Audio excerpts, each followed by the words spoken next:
नमस्कार साथियों, आज की वीडियो के अंदर हम लोग पढ़ने वाले हैं about ribosome and inclusion bodies. देखिएगा, अगर हम प्रोकैरियोटिक सेल्स की बात करें तो प्रोकैरियोटिक सेल्स के अंदर जो राइबोसोम्स हैं बेसिकली ये हमारी प्लाज्मा मेम्ब्रेन से क्या रहते हैं, अटैच रहते हैं।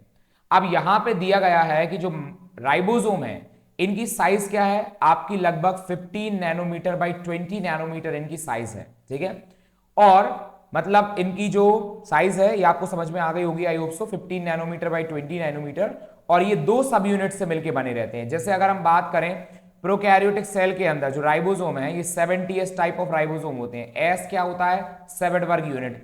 अब ये जो 70s टाइप ऑफ राइबोसोम है ये दो सब यूनिट से मिलकर बना रहता है। कौन कौन सी सब यूनिट है, 50s और 30s, इन दोनों सब यूनिट से मिलकर बनता है हमारा 70s टाइप ऑफ राइबोसोम। ठीक है दोस्तों, हम ऑलरेडी पढ़ चुके हैं कि जो राइबोसोम है they are the site of protein synthesis, isn't it और नॉट। तो प्रोटीन सिंथेसिस में हेल्प करते हैं हमारे क्या, राइबोसोम। हमने देखा था रफ एंडोप्लाज्मिक रेटिकुलम की सरफेस पे क्या प्रेजेंट थे, राइबोसोम प्रेजेंट थे, और उसी वजह से हम लोग रफ एंडोप्लाज्मिक रेटिकुलम को रफ कहते थे, क्योंकि राइबोसोम की प्रेजेंस की वजह से जो एंडोप्लाज्मिक रेटिकुलम का सरफेस है वो कैसा लगता था, खुरदुरा लगता था, इसीलिए हम उसे रफ एंडोप्लाज्मिक रेटिकुलम का नाम दे दिए हैं।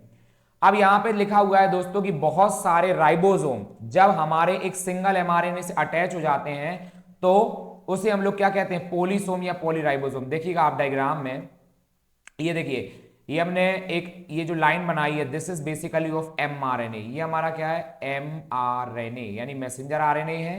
अब इसके ऊपर आप देखिए ये हमारे 70s type of ribosome attach है, जिसमें सपोज मैंने ये ऊपर लार्जर सब यूनिट बना दी 50s और नीचे स्मॉलर सब यूनिट बना दी 30s। तो इसी तरीके से यहां पे आपका ये पोलीसोम पूरा बनके क्या हो जाता है, तैयार हो जाता है। मतलब जब सिंगल एमआरएनए पर बहुत सारे क्या अरेंज हो जाएं, राइबोसोम, तो ये क्या कहलाने लगता है, पोलीसोम। पोली का मतलब ही होता है मैनी। ठीक है दोस्तों, यहां पे लिखा गया है कि जो राइबोसोम है, ठीक है, पोलीसोम के, ये एमआरएनए को किस में मदद करते हैं, चेंज होने में, प्रोटीन्स में।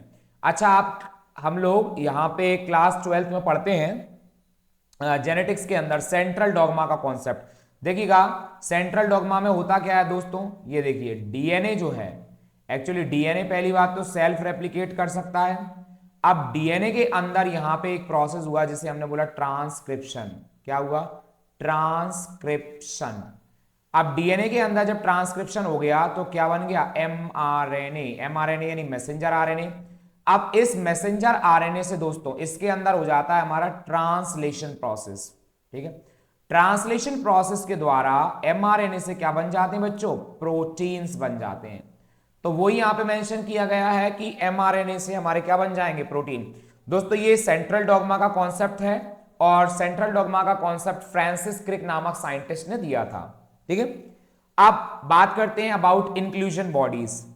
दोस्तों प्रोकैरियोटिक सेल्स के अंदर जो रिजर्व फूड मटेरियल है वो सेल के साइटोप्लाज्म के अंदर कुछ इंक्लूजन बॉडीज के फॉर्म में क्या रहता है, स्टोर किया हुआ रहता है। ठीक है, अब ये जो इंक्लूजन बॉडीज हैं basically these are not bound by any membranous system and they lie freely in the cytoplasm. Okay, जैसे कि एग्जांपल के तौर पे अगर आपसे कोई पूछे what are the examples of inclusion bodies, so they are phosphate granules, ठीक है, साइनोफाइसियन ग्रैन्युल्स, और साथ ही साथ ग्लाइकोजन ग्रैन्युल्स। यहां पे जो गैस वैक्यूल्स हैं दोस्तों, गैस वैक्यूल्स किसके अंदर प्रेजेंट हैं, देखिए काफी इंपॉर्टेंट कंसेप्ट है, आपको याद रखना है। गैस वैक्यूल्स देखने को मिलते हैं किसके अंदर, ब्लू ग्रीन के अंदर, ब्लू ग्रीन पर्पल और ग्रीन फोटोसिंथेटिक बैक्टीरिया के अंदर, यानी blue green bacteria, purple and green photosynthetic bacteria के अंदर गैस वैक्यूल्स प्रेजेंट होते हैं। तो आई होप सो दोस्तों आप सभी को राइबोसोम एंड इंक्लूजन बॉडीज का कंसेप्ट क्लियर हुआ होगा। तो इसी तरीके से बने रहिए HR academy official YouTube channel के साथ। एक बार फिर से मिलते हैं एक नई वीडियो के साथ, जब तक के लिए थैंक यू सो मच।